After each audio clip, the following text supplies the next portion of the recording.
What the hell is that?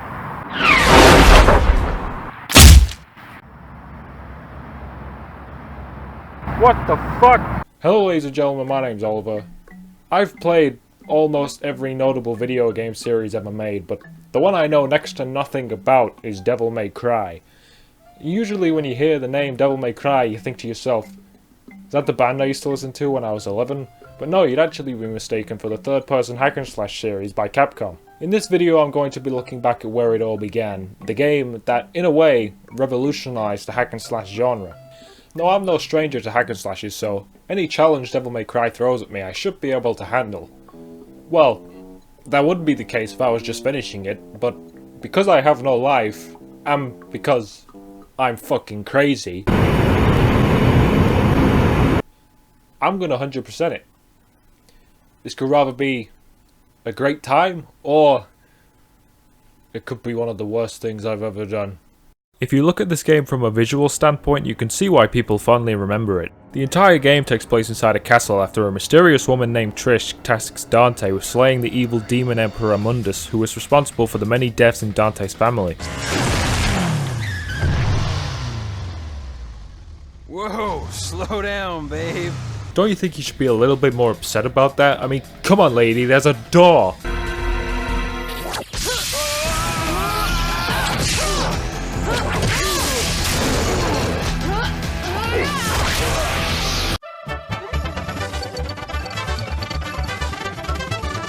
But I'm not your enemy.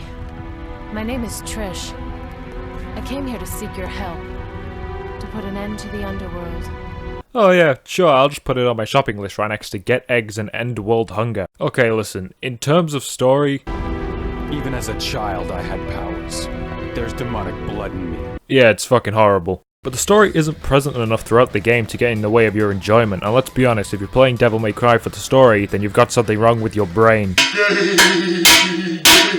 The main things that'll keep you playing is of course the combat, but also the design of the castle and the mysteries it holds. Play Devil May Cry for long enough and you'll become lost in its labyrinth of corridors and rooms, wondering where the time went. They really have done a good job at making the castle feel grand in size, and it's a place you never feel truly safe.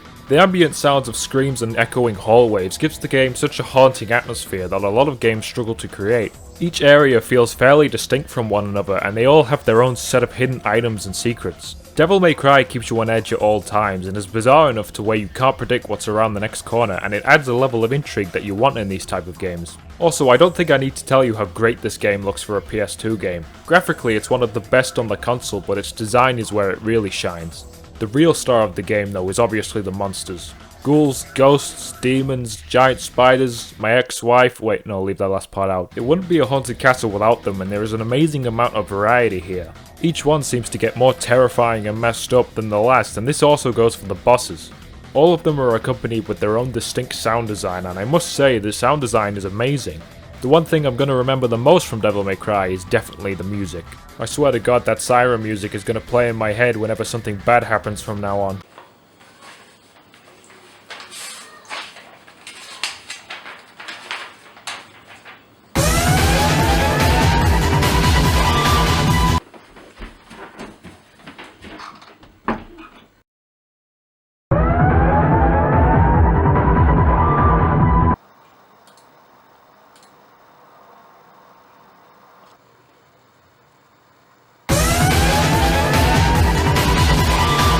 If you were going to sum up the entire series as a whole with one word, then that word would be style. Devil May Cry's biggest strength is that it knows exactly what it is, and it doesn't waste the player's time getting to the action.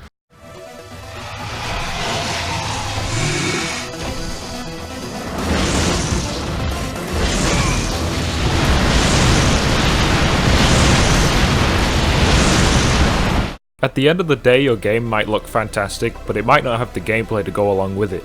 Thankfully, I could safely say as someone who's never experienced this franchise before, that Devil May Cry's combat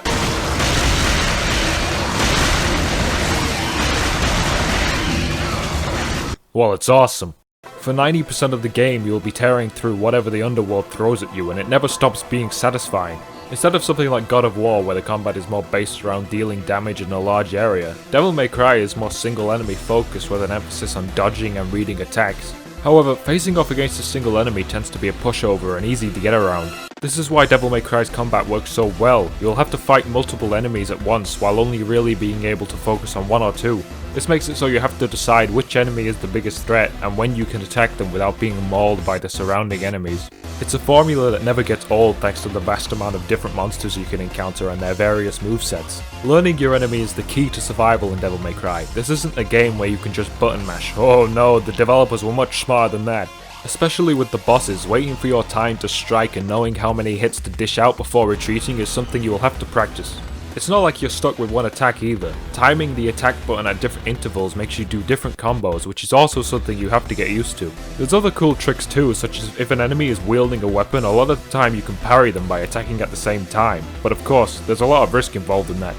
I was honestly blown away by just how well made the combat is. When you first start playing, you think it's just going to be a clunky old PS2 game, but the amount of depth here is really surprising. This isn't just move from room to room killing stuff either. The game isn't strict to one path, so exploring is something you'll have to do to find out where you're supposed to go. Dante's arsenal of weapons will expand throughout the game, allowing you to fight in different ways.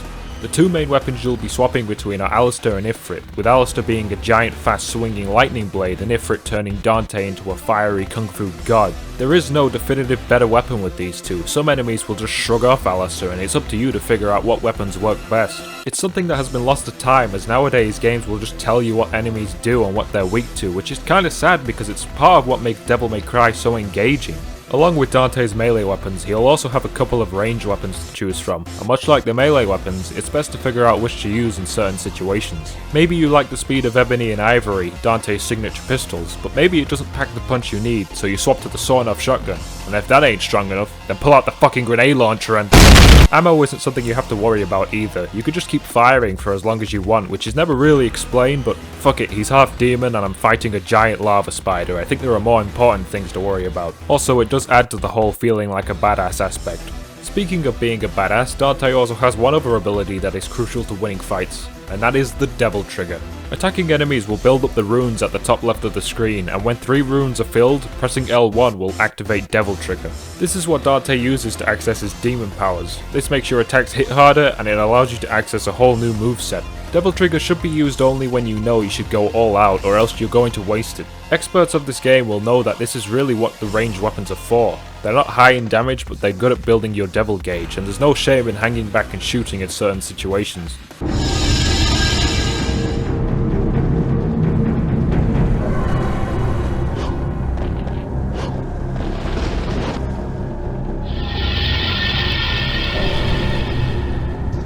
I wonder if I could do that.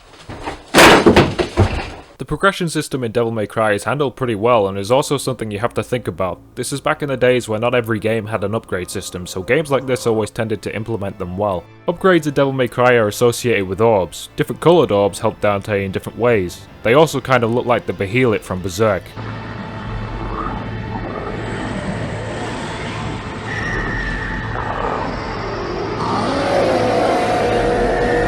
The main orb you're going to be seeing a lot is the red one, which by the end of the game you'll have obtained thousands of them.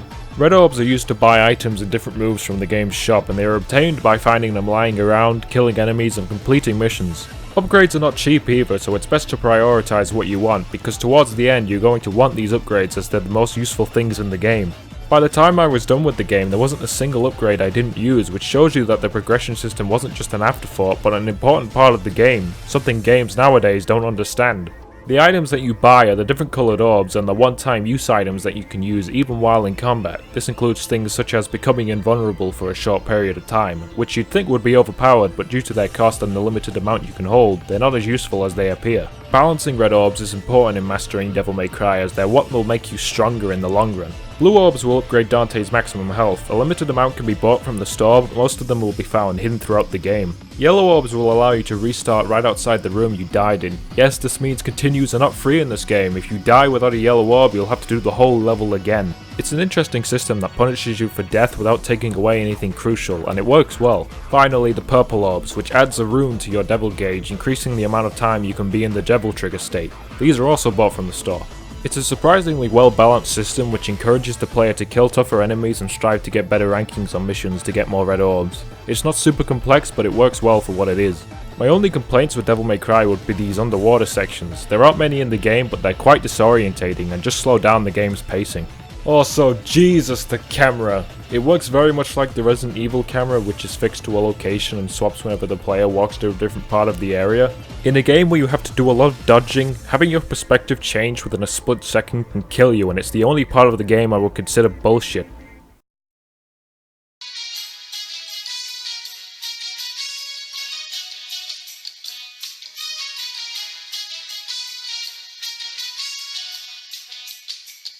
After fighting your way through what feels like thousands of enemies, you'll eventually end up opening the entrance to the Underworld and jumping straight in.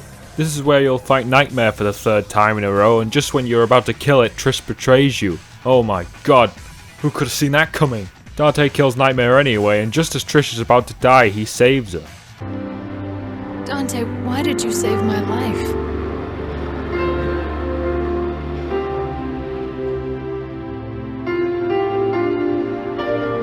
Because you look like my mother. That's not a very good reason, but, whatever. Now it's time to confront Mundus, who has also somehow captured Trish. I don't know how he got her past that giant door I had to unlock, but just as Mundus is about to end your pathetic existence, Trish jumps in the way to save you. Also, Mundus is just a statue? Well, that's kinda lame. Holy shit! The fight with Mundus is definitely the hardest. His attacks hit incredibly hard, but with enough practice and patience, you could take him down. I should have been the one to fill your dark soul with light! Alright, now you gotta escape the castle, Resident Evil style.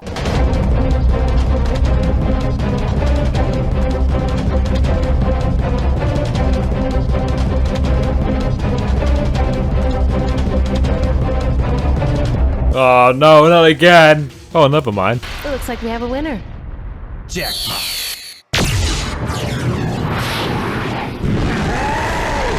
Also, Trish is alive now because I apparently cried on her. The story isn't very good. Then suddenly a plane drops from the ceiling and you ride the hell out of there to live another day. Huh. Well, you know, that was quite something. You know, I did enjoy my time at... Ah, fuck. Oh great, now the game is harder. You do less damage, enemies hit harder and have been swapped around, meaning tougher enemies show up even at the beginning of the game. You get to keep everything you had, but still this mode will truly test if you know what you're doing, as some attacks really will be useless against certain enemies now. Thankfully I'm really good at games, so it's not that hard. Well, that was quite something, you know, but I kinda wish it was a little bit more of a challenge. I just had to fucking say it, didn't I? Dante must die.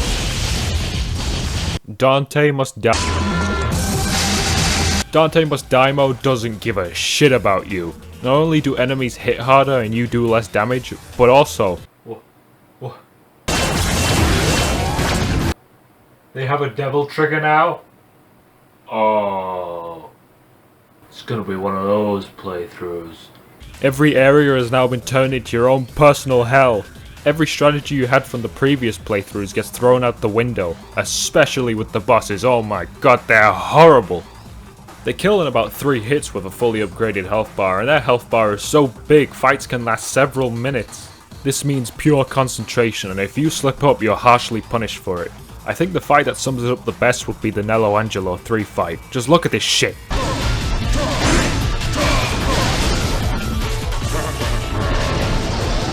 It took me a good while, but this difficulty really made me appreciate how good this boss fight is. Nello is an aggressive asshole who can kill you in one combo and counter your attacks. He also has magic that is almost impossible to dodge at times. Through sheer patience you can get through it. Waiting for your time to strike is everything, and one risky move can end you. And that's not even talking about the other fights. Griffin 3 sucks, like just generally sucks, because the camera can straight up kill you a lot of the time. Nightmare 3 is a complete clusterfuck, and if he swallows you, you have to fight 3 waves of bosses you've already fought. And on Dante Must Die mode, getting swallowed is basically instant death. The last boss takes forever, and I never want to do it again. There is a saving grace with this difficulty though. If you go back to the areas you've already obtained blue orbs, you'll find they've been swapped out for yellow orbs instead. If you're smart like me, you've been stockpiling these since the beginning. I didn't use any on the first playthrough as there is a trophy for beating the game without using a continue. This will save you loads of time and frustration, and if you're one of the few that beat this mode, then you should be damn proud of yourself, because Dante Must Die mode doesn't give a fuck, and at the end you'll find yourself saying, "Jackpot!" What was once a cheesy line has now become a confirmation that you did it.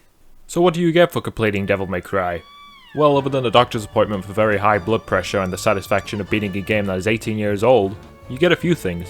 Beating all the secret missions gets you the Bangle of Time, which allows you to swap your Devil Trigger for the ability to stop time.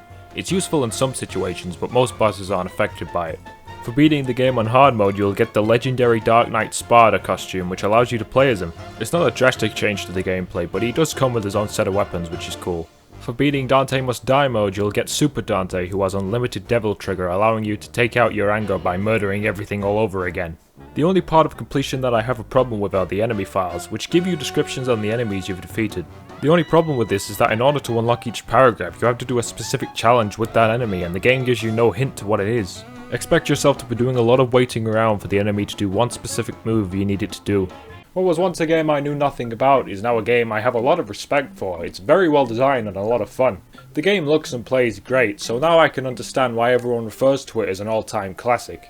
With that, I can safely recommend Devil May Cry to anyone who likes the hack and slash genre. It really has aged well. If you want to 100% it though, then you better prepare for hell itself, because it's not for the faint of heart. If you like difficult games, by all means try, but please understand, it may take a piece of your soul with it. Until next time.